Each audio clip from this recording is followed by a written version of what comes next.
This morning, a portion of I-95 northbound is closed after a truck hit a bridge yesterday. Yeah, the closure is expected to last several days, and that'll have a big impact on drivers out there. And it already is this morning. Repairs are now underway on an overhead railway bridge. This is in the northbound lanes approaching the Betsy Ross Bridge and Aramingo Avenue interchange. It is a major headache, and we have team coverage on this story. Matt Pellman will have the best advice for detours in navigating through the closure. But let's begin with Action News reporter Corey Davis with the very latest on the work underway. Good morning, Corey. Good morning. Yeah, right now we are right next to Aramingo Avenue and the Betsy Ross Bridge interchange where people are taking a detour. And up top there, crews are now on the on the actual part of the bridge where the railroad tracks are located. They haven't been up there all morning except for right now. So they are appearing to make some progress. I've reached out to PennDOT to find out exactly what they're repairing and fixing. And PennDOT officials tell me that they're still working on getting those answers. Sparks are flying as contractors continue the first full day of repairs to a damaged section of the railway bridge over I-95 North in Port Richmond.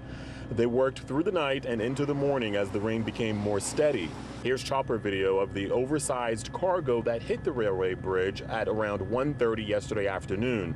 Traffic barely moved for several hours as PennDOT closed I-95 North and rerouted traffic onto surrounding roads. It's a trouble because now a lot of traffic Aramingo every day. And if you're headed north on 95 in the area of exit 26, look for signs diverting traffic as you approach the Aramingo Avenue and Betsy Ross Bridge interchange. PennDOT officials say the ramp from Castor Avenue to 95 North will also be closed and that traffic will be detoured during construction. You got to plan ahead, make time because the weather bad and the traffic. Yeah, you most certainly have to plan ahead, and there are some people who we've been speaking to in some of these detoured areas who say they had no clue that this portion of I-95 North was actually shut down, but now they're finding out as they start to creep along in the traffic and the detoured roads. I reached out to PennDOT officials and also asked about exactly how long this could take. They're saying several days, but they're working on getting us more of a firm answer on the exact number of days. We'll definitely keep you up to date. But now reporting live here in Port Richmond, Corey Davis, Channel 6 Action News. Yeah, we'll check back with you, Corey. Thank you. Now let's get a closer look at how to navigate the 95 closure. Matt Pellman is joining us now with more on what you need to know to navigate this. Matt, I know we were here last summer, not nearly as long of a shutdown expected here, but still something to be mindful of. Only one direction this time, right. So that helps us out too, but it still has been a major issue this morning, Aliana and Nydia. Here's where the repairs continue along 95 at Aramingo. They got the tarp set up so the workers don't get too wet, which is good, but they're out here working hard. Northbound lanes are closed. You're forced off there at the Betsy Ross Bridge, Aramingo Avenue, so pretty much all morning long since about 5:30 we've been watching the single-digit speeds on the approach to the closure point. It has not been a fun morning. The jam starts just beyond this point at Girard Avenue right now. This morning it went back to almost the Vine Expressway.